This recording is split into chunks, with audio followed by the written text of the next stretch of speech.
I think it's really important that we talk about change and adapting to change in a post-Christian culture. I've been reading a really, really interesting book called The Search for God in Guinness. It's actually written by a believer, and the subtitle is A Biography of the Beer That Changed the World. What you probably don't know is that the guys who founded the thing were believers for generations. This company made a difference in the culture around them, helping pull people out of poverty, making sure people were well nourished. A lot of stuff went on.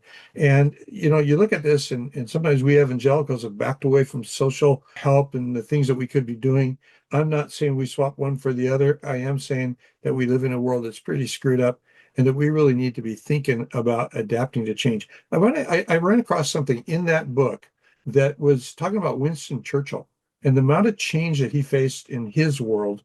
And, a lot of us struggle. I mean, people who are so fearful of artificial intelligence or vaccinations that that's a polarizing deal. There's a lot of stuff going on that really confuses people. We need to be aware of these things and we need to think that we can do something in the middle of it. But here's Churchill.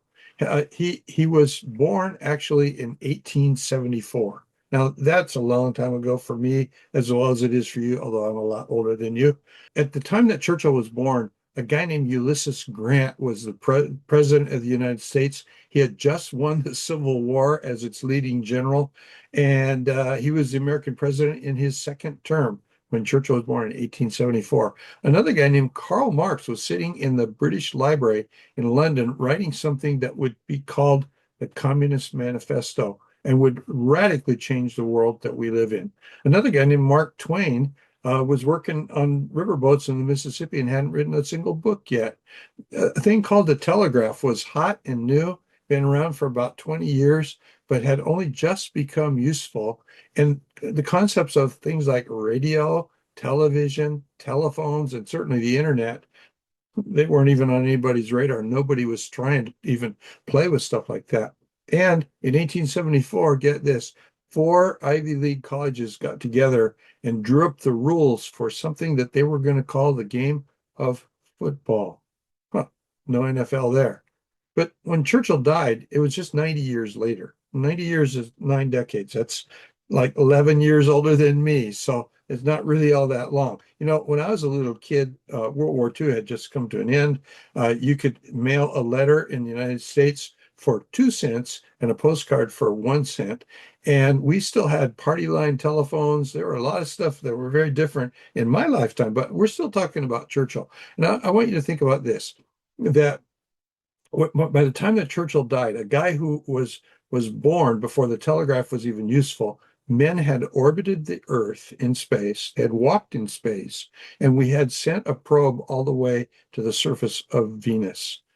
The nuclear power had not only been invented, the bomb, but it had come of age in terms of nuclear power plants. There was a car which hadn't been invented when Churchill was born that had driven over 600 miles an hour on the Bonneville Salt Flats in Utah.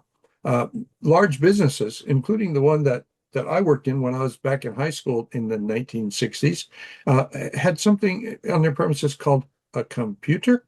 And there was a guy named Donald Trump who was still in high school when Churchill died.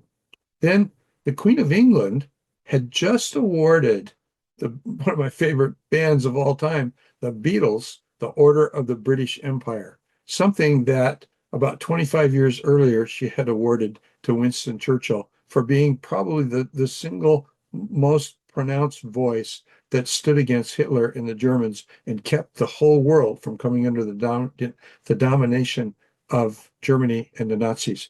And so, what are we to make of this? Well, we live in a post-Christian era, a time where a lot of us are kind of struggling with what's been going on. There's a lot of people who are thinking that because politics have changed so radically in the last 7, 8 months, that good things are, and I think some good things are happening. I'm not knocking that by any chance, but what I'm here to say is that's not gonna turn the culture around.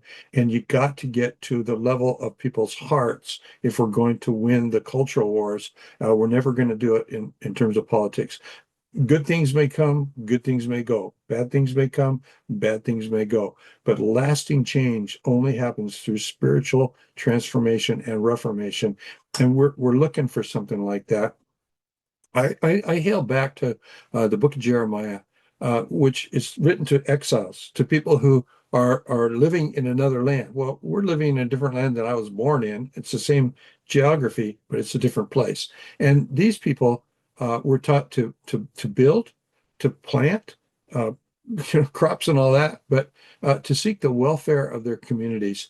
And they were promised that as they blessed the people around them, they too would be blessed. And so here's my very simple proposition. I'm going to talk about this. I do a thing every Tuesday, and I'm going to do something every Tuesday for the next, I don't know, 8 or 10 weeks or so.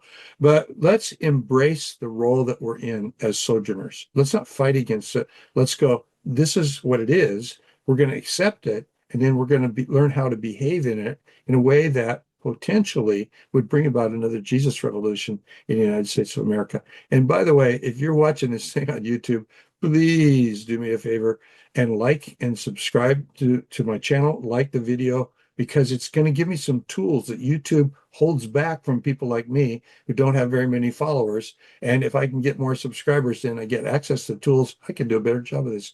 Thank you.